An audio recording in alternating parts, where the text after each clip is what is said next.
racist student who threatened to hunt black people down and also make them pick cotton will have no punishment at all. University of Wisconsin student, let me remind you of the incident. Here it is. Oh, I'm gonna kill myself one day. I hope everyone me, because I'm gonna go back and hunt every fucking little fucking did me wrong. I literally hate all of them. I'm gonna make them pick cotton in the fields all day long until they die of thirst and like they're literally gonna, their bodies are gonna dry out because of how much cotton.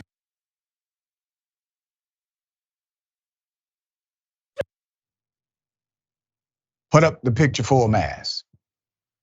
Let me give you an analysis of this. A University of Wisconsin student, Wisconsin-Madison, went viral. We covered it when it happened. This was a racist rant. Will not receive any discipline. This comes after her threatening to hunt black people and thousands of students protesting, saying she has to go. The student's name is Audrey Godlewski. A month after the video went viral, she issued an apology with the student newspaper, okay? The school's response, UW-Madison officials condemned the racist language, but noted that as a public institution, it must adhere to First Amendment rights, even if they protect hateful speech in personal social media accounts. While the university can't limit what students and employees post to their personal social media accounts and can't take action against posts that are not lawful, that are not unlawful, racist slurs do not represent or reflect UW-Madison values around creating an inclusive community. I got more. I'm going to give you some other background. Put up the picture. Okay. More than 66,000 people have signed an online petition urging for the university to expel the student, which is still being circulated. Hundreds of students also marched down the streets of Madison and held a sit-in on campus, demanding that there be some discipline against the student. Now, let's talk about this in the context of common sense and academia. And I'm glad I have a fellow professor, a colleague on the program. Any institution that receives federal aid or a federal grant, federal financial aid, they have to adhere to certain principles of non-discriminatory action. Typically, that's codified in what happens on campus, and that you have this obligation to make sure that there is not active and persistent or systematic racism on campus. If you know about it, you have to do something about it. So the university said, wait a minute, since we are a public institution, we are really held accountable to making sure that we do not unfairly penalize people for what they do on their personal time. That's basically the sentiment. And even though we do not agree with the speech of the student did not do this on our campus, and a student has the right to say whatever they want to say, even if the speech is considered hateful. And here's where I split hairs. What she said seemed to me like a threat, like a terroristic threat.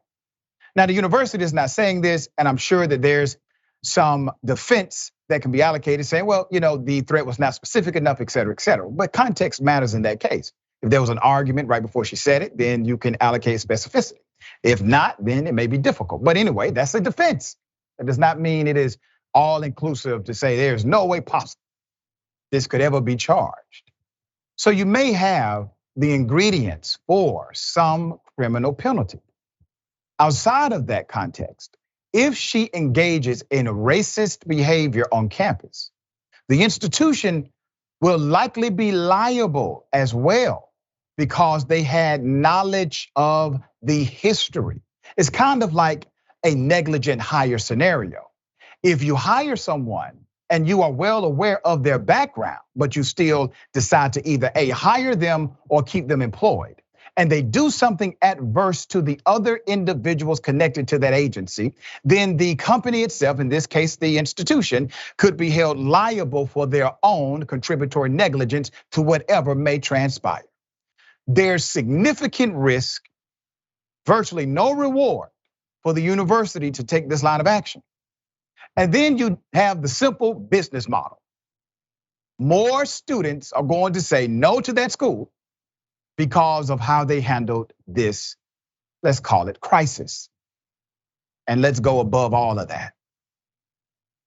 What she said is a very scary thing.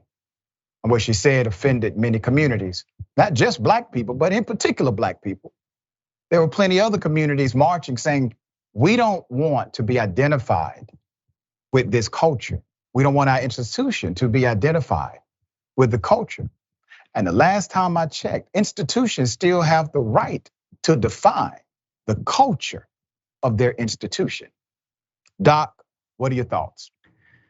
I agree with your analysis. I mean, I think at the end of the day, you can't just say anything you want on social media. There are limits to what you can say, and that happens all the time for students, for employees, for people in society, and particularly when it's a threat like that, right? That's where the First Amendment. It's not like the First Amendment is true in every location. That's right. There are things you can't do. There are certain things you can't do, and a threat like that is outside. It's outside the bounds. Now, I think you're right. Also, we don't know the context. The clip I listened to, she was threatening to hurt herself first, and we don't know all that kind of thing. So I'd be curious to know what the story was.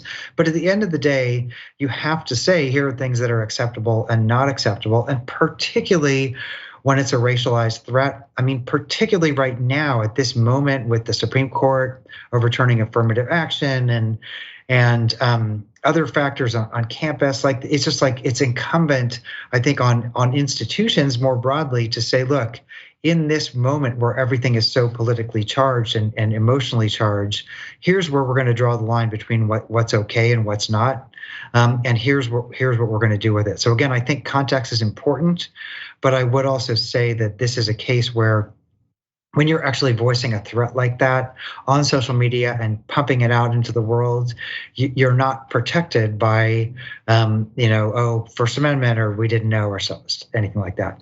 Yeah, and I would say this, I don't think the young lady should have some kind of prohibition from finishing school. I just think that's the wrong school for her. That's my opinion. I think she should still go on with her life. Hopefully, she's young enough to learn from this and overcome it. I tell young people all the time, especially those in my college classes, after you get out of your 20s, it becomes more difficult to overcome mistakes that you make, especially when those mistakes or those actions are against other human beings. You have to be really careful about how you position yourself against individuals that you may have conflict with, because those dynamics can linger with you longer than you could ever imagine. So you got to be very wise in that case.